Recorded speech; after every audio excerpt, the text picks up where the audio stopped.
Muri yeZimbabwe sangana zvakare kwatiri kuita pano paZim News Live YTS. Pano panokupa maupdates ezvese zviri kuitika munyika yedu munyika yeZimbabwe. Sana first time yakuona mavideos edu ndokapaya patinoti chimhanya wobva wanosubscribe wobva walike this video wapedza ipapo wobva watina on the bell icon toramba uchiona maupdates anokupa pano paZim News Live YTS nekuti kuita zvese zvimahara.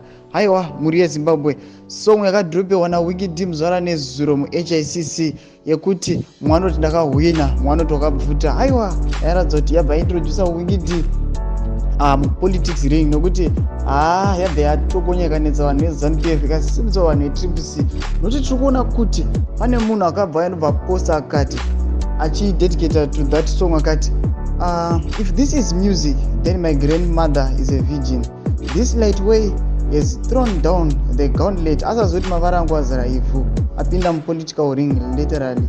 Saka tanaona kuti nyangwe promise Mkwananzi abva atomhanya nobva areply post achiti iwewe kana uchiti kutaura izvo zvautaura kuti weidi apinda mupolitics ring.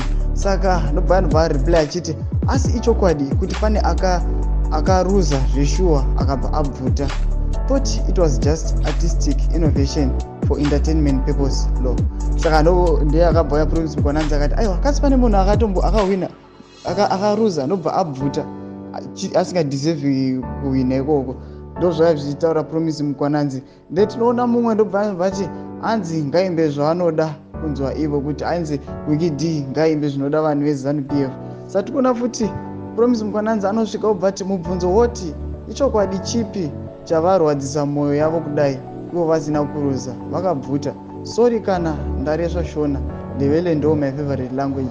Promise Mkwananzi ari kuti hanzi sorry zvavo kana pane munhu ari kuvati vakabvuta sivo vakahwina. Saka nyazogona kuti vanhu veTCC vanyazogona kuti Winky abva nyazikuva representa music industry abva nyazikuva akavaudza chokwadi kuti aiwa vanhu veZANU-PF nyangwe zvenyu tichikutevedzerai asi kunoi tiri kuona. Aiwa muri yeZimbabwe zvikuti maonerei munoti kudii pamusoro penyaya. Aiwa muchisubscribe kulike pachene nekutina on the bell icon kuti rame muchiona maupdates anokupai pano paZim News Live YTS nekuita zvese zvimahara. Toenda muri yeZimbabwe.